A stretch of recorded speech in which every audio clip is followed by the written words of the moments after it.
सभी को नमस्कार दोस्तों। आज हम देखेंगे नेट पेपर 2। जैसे कि हिंदी का नेट पेपर 2 है, उसके अंतर्गत आखिर हमें क्या पढ़ना होगा, किस तरह से पढ़ना होगा, किस तरह से पढ़ने से हम इस नेट पेपर 2 को क्लियर कर सकते हैं। तो आइए देखेंगे आज हम, जैसे कि यहाँ पर 10 चैप्टर हमें दिए जाते हैं, यानी 10 चैप्टरों में से हमें पढ़ना होगा। जैसे कि आप जानते हैं कि हिंदी भाषा का विकास और हिंदी भाषा का साहित्य यानी हिंदी साहित्य और साहित्य शास्त्र, साथ साथ वैचारिक पृष्ठभूमि और हिंदी कविता, उपन्यास, कहानी, नाटक, निबंध और इनके साथ साथ अन्य विधाएं जैसे कि आत्मकथा आदि। तो आज हम देखेंगे कि आखिर किस प्रकार से हम प्रिपरेशन करने से ये नेट पेपर 2 को क्लियर कर सकते हैं। ठीक है, तो उससे पहले हम एक बात इस पर ध्यान देना होगा कि आखिर पिछले वर्षों के प्रीवियस पेपर्स को अगर हम एक बार ऑब्जर्व करेंगे तो हमें ये देखने को मिलता है कि जैसे कि अधिक से अधिक प्रश्न किन अंशों से, किन चैप्टरों से पूछा गया। जैसे कि पहले 50 अंकों के लिए पेपर था और उस 50 अंकों के लिए पहले आखिर क्या क्या पूछा जाता था कि मैं जहाँ तक बहुत सारे प्रश्न पत्रों पर ध्यान दिया और वहाँ मैंने यह ऑब्जर्व किया कि जैसे कि देखिए पिछले प्रश्न पत्रों में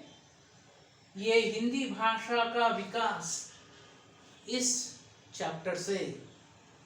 50 अंकों में से यानी 50 प्रश्नों में से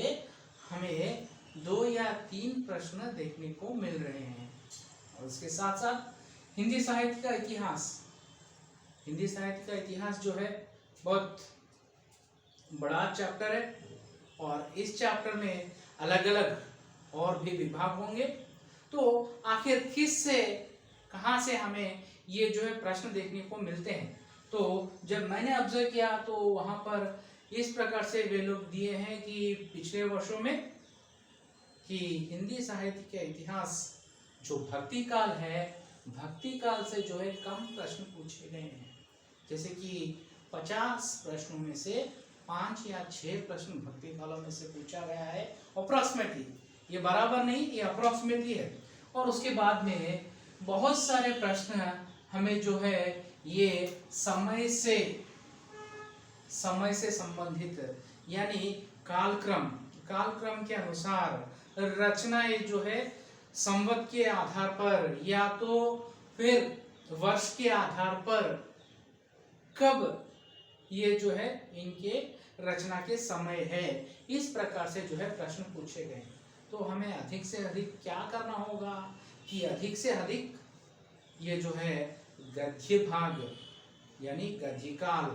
जो आधुनिक काल है, आधुनिक काल पर हमें जो है बहुत कुछ ध्यान देना होगा और इसी पर ध्यान देने से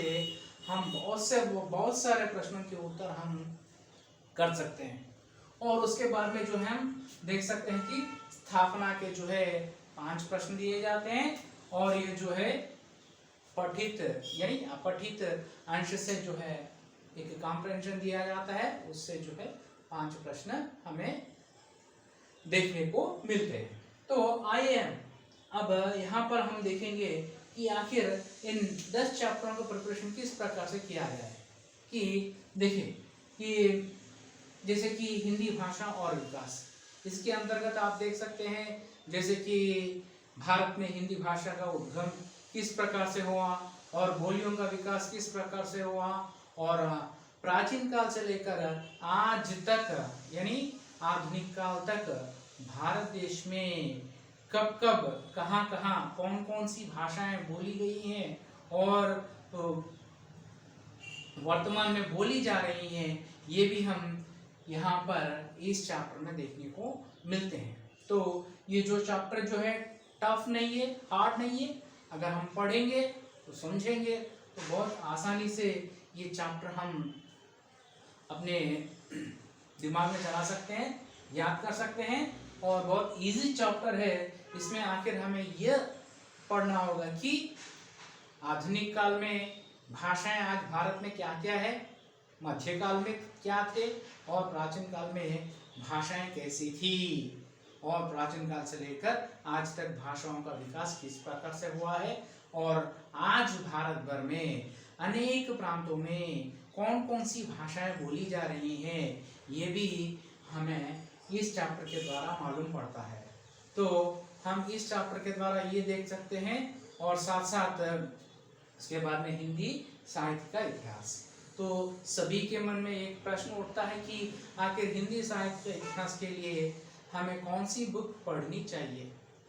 तो इसका मैं अपने अनुसार आपको बताऊंगा कि हिंदी साहित्य इतिहास के लिए आपको जो है 10-10 पुस्तकों को पढ़ने की जरूरत नहीं है, आवश्यकता नहीं है। इसके लिए आप एक प्रामाणिक पुस्तक को लेकर, जैसे कि नगेंद्र जी का या तो फिर आचार्य रामचंद्र शुक्ल जी का भी पुस्तक लेकर आप अपने हिसाब से, अपने अनुसार अगर आप नोट्स तैयार करेंगे तो आप जरूर इसमें सफल हो सकते हैं। तो हिंदी साहित्य इतिहास के लिए आप जानते हैं, ये हिंदी साहित्य का इतिहास जो चैप्टर है उसमें बहुत सारे प्रश्न और अंश भी होंगे। तो इन अंशों को हमें जो है एक नोट्स के रूप में अगर हम तैयार करके रखेंगे, याद करेंगे, ध्यान देंगे, तो ज़रूर हम जो है हिंदी साहित्य का इतिहास से बहुत सारे प्रश्नों के जो है हल कर सकते हैं। और उसके बाद में देखिए ये पूरे यहाँ पर जितने भी चैप्टर्स दिए हैं, ये चैप्टर ये अलग चैप्टर नहीं है। ये पूरे चैप्टर भी कहाँ से है? ये पूरे चैप्टर भी ये हिंदी साहित्य का इतिहास चैप्टर से ही है। तो मगर ये जो है यहाँ पर फिर से अलग दिए गए हैं, फिर से अलग चैप्टर्स दिए गए हैं, जैसे कि अलग अलग करके इन डेप्थ में आपको पढ़ना होगा। जैसे कि साहित्य शास्त्र,